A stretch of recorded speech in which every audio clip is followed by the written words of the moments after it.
Greg Bondar joining us. He's National Director of Christian Voice Australia, a national think tank and advocacy group for families, liberty and faith. Greg Bondar, a special welcome back to 2020. Oh, good morning, Neil. Delighted to be with you as usual. Hey, Greg, let's start with this new initiative that's coming out of Canberra. It's launched earlier this month, Parliamentary Friends of Religious Schools and Faith Communities. What's happened? Yeah, now, this is an interesting initiative by a number of Christian school associations. You've got the Australian Association of Christian Schools, you've got the Associated Christian Schools as well, and of course Christian Schools Australia is well known.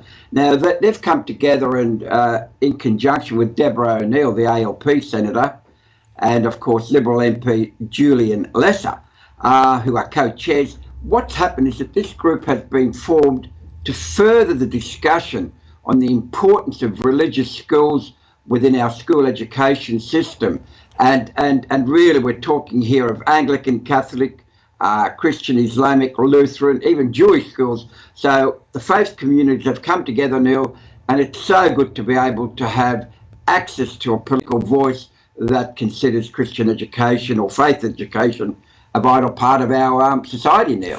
And as you say, Greg, there's a co-chair, one from each side. You've got an ALP senator in there and you've got a Liberal MP who are co-chairs of the group. So in some sense, when the group comes together, they're discussing various initiatives. Undoubtedly, that's good to be able to have both sides represented around the table. Hey, when they did the launch, they were reflecting on the long history of faith communities and education in Australia and reminded of some really firm foundations. Absolutely. If you look back at New South Wales in 1793 now, and I always use this example for people that talk about education and Christianity and what have you, I'd say to them, look, back in 1793, the first chaplain to the colony of New South Wales, of course, was Reverend Richard Johnson. I'm not sure if it's related to you at all, Neil, but unfortunately, there's no relation. But anyway, it's good to share the name.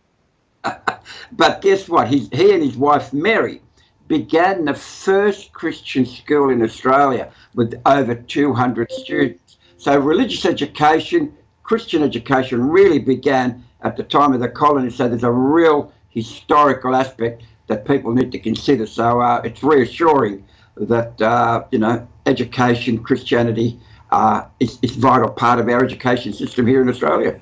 And there's been a long commitment to Christian education. In fact, Greg, I'm not sure how your history is, but of course, starting those initial schools, well, they come under the leadership of the first chaplain, and they grew, and so Anglican schooling was really the only schooling for the first 20 years, and then there was Catholic schooling that began to get established. So all schooling in Australia was Christian in those early days. And so we've got a wonderful, deep heritage there that perhaps needs to be, have to keep that in mind to keep protecting what has already begun and to see it flourishing into the future. Hey, you've got a few details and figures there about the breakdown of who attends these Christian and religious schools. How does that look here in Australia at the moment? Yeah, that's a good question, Neil, because one of the things that I always get annoyed at is people say, we don't want any Christian schools or religious schools. Well, guess what, Neil? In 2022, there were some 4 million students enrolled in around about 9,614 schools, actually. That's 2022.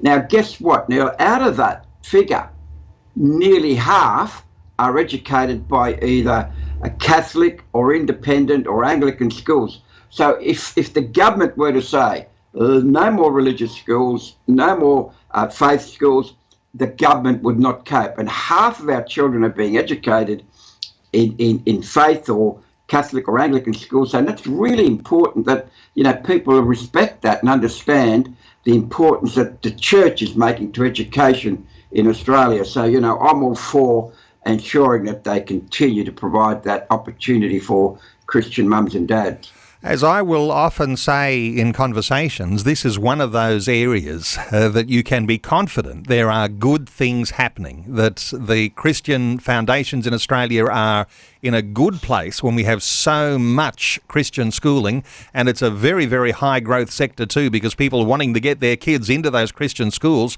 So it's something to protect for the future, and with all of the attacks that are coming around Christian schools, we'll certainly be paying lots of attention to those as they come to light as well.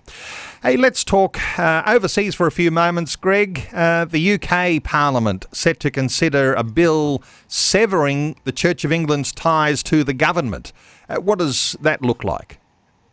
Well, this is another attack on the church, on Christianity, and, they talk about separation of church and state, but as you know, historically, the Church of England, is the official head of the UK. In this regard, what someone is trying to do, and there's a bill going up on December the 6th, to say, look, we need to separate the church, the monarchy, and government. Well, yes and no, because you've got to appreciate that, as you would well know, that when Prince Charles was pledged commitment during his coronation, and he did so by saying he has a responsibility to the Church of England. And, it's another attempt, and we'll see later when we come to this, the Teachers Federation of New South Wales, that what we've got here is just another attempt by atheist groups to try and sever any association with Christianity in terms of government or in terms of schooling or education. So this is a real worry, because if that happens in the UK and gets passed, you can bet your bottom dollar it's going to come to Australia. But we've got to make sure that we support our UK brothers and sisters in trying to avoid this bill being passed. So I'll keep a close eye on it. And so those things that happen internationally and observing things that are being debated and being pushed in the UK, we might assume, as you say, they're on their way here too. And in some sense, people want to see an end to our Judeo-Christian heritage. In fact, this weekend there's a conference on called Secularism Australia Conference. They'd have that sort of idea too, separating church and state. What are your thoughts for what's coming up this weekend? Oh, Neil, I'm absolutely irreparable. I mean, you can trust the New South Wales Teachers Federation to do anything but educate teachers, They will get involved in all sorts of left-wing ideology. They'll get involved in anything at all apart from looking after the welfare of teachers, apart from looking after their professional development. But here we go on this weekend. They've got a Secularism Australia Conference, for goodness sake, and they're saying we want to make sure that Australia becomes secular, and in actual fact, secularism is historical. Well, Neil, hang on.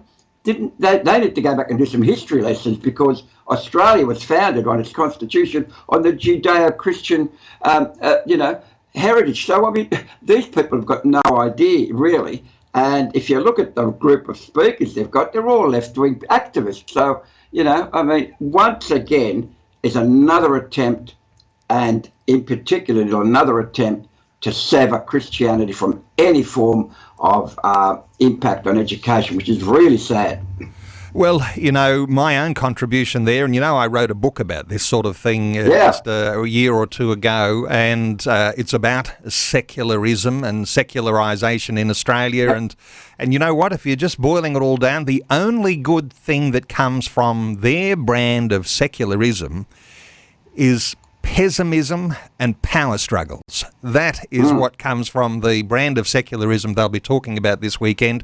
When we think of, the terminology secular, that word, it used to be a benign way of saying this is how we manage religious pluralism, or those sort of different religious expressions. And there's lots of those in Australia. A multicultural country people will talk about. But you know what? That has now morphed into its own religious expression, and it's very atheistic inclined, and it is militant against Christianity. So look forward to those sorts of things that might come out of that conference this weekend. Well, the key point in that, Neil, is that the three main topics within that conference, are you ready for this? Yep. They are, focus will be on religious education, instruction, national chaplaincy program, and funding to religious schools. So obviously they are really attacking the Christian faith schools. They don't want religious education in schools. They don't want the chaplaincy program. They don't want religious schools to exist. The government or the system would not cope if those religious schools were done away with as of tomorrow, Neil. So good luck to them. I think Teachers Federation needs to go back to the class and do some more homework. Pessimism and power struggles. That's the outcome of the sorts of things they're pushing. Hey, let's get a focus on New South Wales. This is your stamping ground. You've been following through all sorts of things. Voluntary assisted suicide. Something comes into effect today with laws that have been implemented in New South Wales. What are your thoughts about what's happened? Yeah, Neil, as you would know, Christian Voice Australia has been very active in trying to make sure that the sanctity of life is preserved. Now, you and I both know that New South Wales, as of today, will be the last state to decriminalise the killing of the elderly, the vulnerable, and hence, New South Wales is going to become, as of today, the next killing state, as we call it. What's happened, Neil, is that, after, years of continued lobbying by the left-wing anti-life group, I guess, if you want to put it that way, the French has finally been passed. It's now becoming law as of today, which means now, Neil, that as of today, if you don't feel well or you think you're going to die or whatever it may be, you can now elect to voluntary assisted dying. In our words, it becomes voluntary assisted suicide. It's a sad day for New South Wales now. As you say, we all become vulnerable if you have, a bout of depression or if you have an illness that may be treatable, but you might not feel good having that illness. And so you've got laws now at work in New South Wales, as they are in other states as well, that put vulnerable people at risk because there are all sorts of things that, like coercive people, whether it's the medical fraternity or whether it's family members and those sorts of, issues around what family might want to happen with their inheritance and hasten that a little. These sorts of challenges are they've now come into being in New South Wales. Yeah. Now, the issue here is that, the pro-euthanasia group is saying there are a lot of safeguards. Now, let me tell you, no amount of safeguards within the euthanasia legislation will prevent against abuse. As we mentioned, you've got the early inheritance syndrome, you've got the family home, you've got kids that are just waiting to inherit. As they become, they might be the power of attorney. But not only that, Neil, where is the fact that we are limiting God's potential to kill people? If you're going to elect to kill yourself, which is suicide, I don't care what you call it, it's voluntary assisted suicide, you're limiting God's power to heal you, to bring you back to a normal life. I understand that pain does hurt, and I don't mean to be, cynical about that, but look, all human life has an inherent value, and I am just so opposed to even Christians thinking that euthanasia is good. No, it's not. Let's put it in the hands of God. Let's put it into prayer, and let's make sure that we defend life as Christians. So, Neil, I'm really sad for today, but as I said to you, this is going to cause problems all around. And the only place, Greg, we find the essential value for our human life is in our understanding that human value comes from God himself. So if you're manoeuvring him out of society, as those secularists want to do, and this is the sort of outcome that you get. And so for listeners wondering, how do we actually work out that we are essentially valuable? You have to come back to having a creator, and he's the one who gives us value. Well, I just have to tell you, Neil, today, and it's a bit of a sad day for us as well because my daughter-in-law just lost her baby, and my wife and I have had our tears, we've had our But again, here are people killing human life where I'm just all about preserving it. So it's a sad day, and it really hurts when you see a life that's been taken away for whatever reason. I mean, God knows, but again, it's not good. So, I remain pro-life, and I just keep praying that all Christians will be likewise. So it has real meaning for me today, this particular bill. And the fact of our creation by Almighty God in His image, and that giving us that value, that is something that holds steady through all of the storms that come. And there are going to be sad stories, and there are going to be difficult stories, but we have a foundation for being able to hold on to the value of human life. And Greg Bondar, I'm sure every listener will join with their own sadness, and perhaps even keep you in their prayers as you've just shared that this morning. Greg is National Director of Christian Voice Australia. There is a christianvoiceaustralia.blog website, christianvoiceaustralia.blog, to connect with Greg Bondar. Christian Voice Australia, a national think tank and advocacy group for families, liberty and faith. Greg, thanks so much for sharing your thoughts and insights with us once again today on 2020. Thank you, Neil, and God bless for the work you do.